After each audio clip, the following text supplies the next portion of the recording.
Hi అండి. అందరు ఎలా ఉన్నారు? మీరందరూ బాగుండాలని మనస్ఫూర్తిగా కోరుకుంటూ welcome back to our channel simply Soujanya. ప్రతి సంవత్సరం చైత్ర శుద్ధ పౌర్ణమి నాడు ఈ ఉగాది పండుగనైతే జరుపుకుంటాం. శిశిరంలో మూడైపోయిన చెట్లన్నీ వసంతకాలంలో చిగుర్లు తొడిగి కొత్త సింగారాలను ఒలుకుతుంది.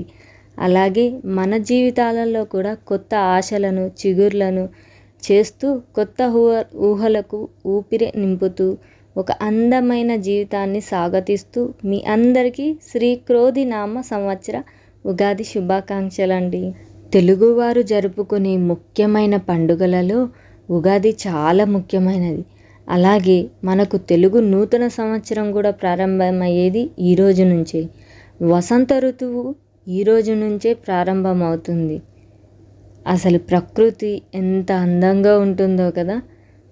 మన జీవితాలలో కూడా ఇలాంటి ఆహ్లాదకరమైన వాతావరణం ఉండాలని, అలాగే మీరందరూ ఆరోగ్యాలతో సుఖ సంతోషాలతో ఉండాలని మనస్ఫూర్తిగా కోరుకుంటున్నాను. ఈ వీడియోలో అయితే మేము ఉగాది పండుగను ఎలా సెలబ్రేట్ చేసుకున్నాం అనేది మీతో షేర్ చేసుకుంటున్నానండి. మన ఛానల్ని ఫస్ట్ టైం చూస్తే ప్లీజ్ సబ్స్క్రైబ్ చేసుకుని అక్కడ బెల్ సింబల్ని క్లిక్ చేస్తే ఆల్ అనే ఆప్షన్ వస్తుంది. ఆల్ని ఆన్లో పెట్టుకుంటే నేను పెట్టే వీడియో నోటిఫికేషన్ అయితే మీకు వస్తుందండి. అలాగే మీకు ఈ వీడియో నచ్చితే ప్లీజ్ లైక్ చేయండి. మీ లైక్ నాకు చాలా యూజ్ అవుతుందండి. అలాగే మీరు ఎలా పండుగ జరుపుకున్నారో నాకైతే కామెంట్ చేయండి. ఉదయాన్నే లేచి వాకిట్లో అందమైన ముగ్గు పెట్టేసుకొని ఇల్లు అయితే క్లీన్ చేసుకున్నానండి. క్లీన్ చేసుకొని తలస్నానం, మనం పండగ అంటే కంపల్సరీ తలస్నానాలు చేస్తాం కదా. తలస్నానం చేసి ఇలా అయితే ఇంట్లో పాలు పొంగించుకున్నానండి ఫస్ట్. తర్వాత ఆ పూజ గదిని అంతా సిద్ధం చేసుకొని పూజకైతే సిద్ధంగా అయిపోయాం. చూడండి, మేమైతే ఉగాది రోజు ఇలా నాకున్న చిన్న పూజ గదిని ఇలా అయితే డెకరేట్ చేసుకున్నాను. ఆ మామిడాకుల మధ్యలో అమ్మవారు ఎంత బాగా కనబడుతున్నారు కదా. ఎంత బాగా అనిపించిందో.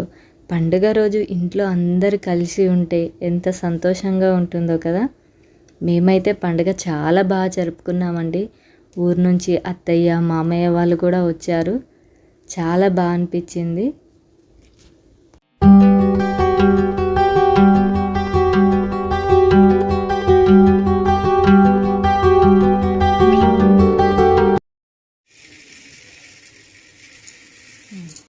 భక్ష్యాలు అయితే పూర్ణం సిద్ధం చేసుకున్నానండి. భక్ష్యాలు కూడా ఫాస్ట్గా చేసేసుకున్నాను. నేను గోధుమ పిండితోనే చేస్తానండి భక్ష్యాలు. మేమైతే భక్ష్యాలు అంటాం, మరి మీరేమంటారో నాకు కామెంట్ చేయండి.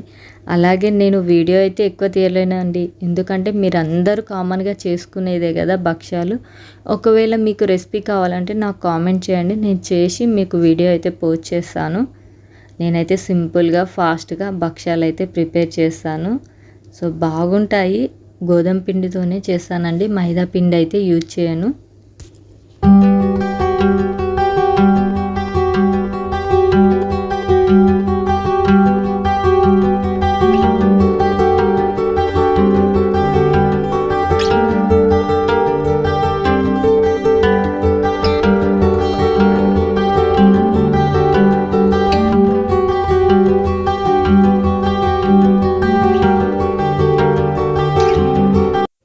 ఇలా అయితే ఫస్ట్ దేవుడికి నైవేద్యానికి అయితే సిద్ధం చేసేసుకున్నాను భక్ష్యాలు. ఇక్కడ నైవేద్యం చేస్తున్నాను. ఆ రోజు ఏమేమి వంటలు చేశాను, ఇంకేం పిండి వంటలు చేసేది అన్నది ఇప్పుడు చూసేయండి మీరు. సో మనం పండగ అంటే దేవుళ్ళతో పాటు మన పెద్దవాళ్ళకి కూడా నైవేద్యం పెట్టుకోవాలి కదా. అదేనండి మనతో లేని వాళ్ళకి. సో నేను ప్రతి పండగకి ఇలాగే చేస్తూ ఉంటాను. స్పెషల్ డేస్లో కూడా దేవుళ్ళతో పాటు పెద్దవాళ్ళకి, అంటే మనల్ని వదిలి వెళ్ళిన వాళ్ళకైతే ఇలా నైవేద్యం పెట్టుకుంటాను. సో ఆ రోజు నేను వైట్ అన్నం, పులిహోర, అది కూడా మామిడికాయ పులిహోర చేశాను. భక్ష్యాలు, ఆలు బజ్జీ, మేమైతే కలగూరగాయలాగా చేస్తాము. సో అది సాంబార్, కట్టి సాంబార్ అంటారు, అంటే పూర్ణంతో చేసేదన్నట్టు అది చేశాను. అందులో కొన్ని వెజిటేబుల్స్ అయితే వేసుకున్నాను. అలాగే ముద్దపప్పు, నెయ్యి, పెరుగు ఆ దేవుడికి అయితే నైవేద్యానికి సిద్ధం చేసుకున్నాను. ఇట్లా తాలి మేమైతే ఇలాగే పెడతామండి. సో నాకు ఆ టైంకి ఎలా పెట్టాలి అనిపిస్తే ఆ దేవుడికి అలా పెట్టేస్తుంటాను. ఏమనుకోవద్దు ప్లీజ్. సౌజన్య అన్నీ చూపిస్తుంది కానీ ఉగాది పచ్చడి మెయిన్ అది చూపించట్లేదు అనుకుంటున్నారా? మేమైతే ఉగాది పచ్చడి చేసుకోమండి. కొన్ని ఉంటాయి కదా పెద్దవాళ్ళ నుంచి మనకు వచ్చేటి. అంటే మా ఇంట్లో ఉగాది రోజు ఉగాది పచ్చడి అయితే చేయమండి. అలాగని వేరే రోజులో కూడా చేసుకోము. మాకు తెలిసిన వాళ్ళు ఎవరన్నా పంపిస్తే ఉగాది పచ్చడి అయితే కంపల్సరీ తీసుకుంటాం, కానీ మేము స్పెషల్గా ఆ రోజు ఇంట్లో అయితే చెయ్యమండి. కొంచెం మంది ఇళ్ళల్లో ఉంటాయి కదా, పెద్దవాళ్ళు ఎలా చేస్తే అలాగే చేయాలి కాబట్టి మేము కూడా అలాగే చేస్తున్నామండి.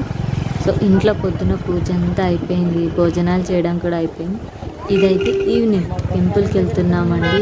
ఎందుకంటే ఉగాది రోజు స్పెషల్గా మనం వెళ్ళేది టెంపుల్కి దేని గురించి, ఆ దేవుని ఆశీర్వాదం ఉండాలని, అలాగే పంచాంగ శ్రవణం వినడం కోసం. సో మేము వెళ్ళేసరికి అయితే కొంచెం లేట్ అయింది. అక్కడ పంచాంగ శ్రవణం కూడా అయిపోయింది. అంటే దేవుళ్ళందరినీ దర్శనం చేసుకుని వచ్చేసరికి పంచాంగ శ్రవణం అనేది కంప్లీట్ అయిపోయింది. టెంపుల్ అయితే చాలా పెద్ద ఉంటుందండి. అన్ని దేవుళ్ళని దర్శనం చేసుకుని వచ్చేసరికి మాకైతే లేట్ అయింది. చూసారా మా పాప ఆ రోజు అవుట్ఫిట్ అలా ఉంది. సో మేమైతే సింపుల్గా ఉంటామండి, ఎక్కువ మేకప్ రెడీ అనేది ఉండదు. అక్కడ టెంపుల్లో అయితే భజన కార్యక్రమం అయితే ఏర్పాటు చేశారండి. భజన అంటే మీ అందరికీ తెలిసే ఉండొచ్చు, దేవుడి పాటలు అయితే పాడుతూ ఉంటారు. మన సనాతన ధర్మం గురించి, మన సంస్కృతి సాంప్రదాయాలు మన ఈ జనరేషన్కి తెలవాలంటే ఇలాంటి వాటిలో తప్పకుండా పాల్గొనాలండి. పిల్లలు కొంచెం ఇబ్బందిగా ఫీల్ అవుతారు, కానీ వాటికి సంబంధించిన ప్రత్యేకత ఏమిటనేది వాళ్ళకి వివరిస్తే చాలా ఓపికగా వాళ్ళు కూడా కూర్చుంటారండి. ఇలాంటి వాతావరణంలో మనం టైం స్పెండ్ చేసి మనకైతే పాజిటివ్ ఎనర్జీ అనేది స్ప్రెడ్ అవుతుంది. సో మేమైతే చాలా బాగా ఎంజాయ్ చేశాము. నాకైతే ఇలాంటి కార్యక్రమంలో పాల్గొనడం అంటే చాలా ఇష్టం. ఐ హోప్ ఈ వీడియో అయితే మీకు నచ్చింది అనుకుంటున్నాను. ఒక మంచి వీడియోతో మళ్ళీ కలుసుకుంటాను. ఉంటానండి. Bye bye, take care.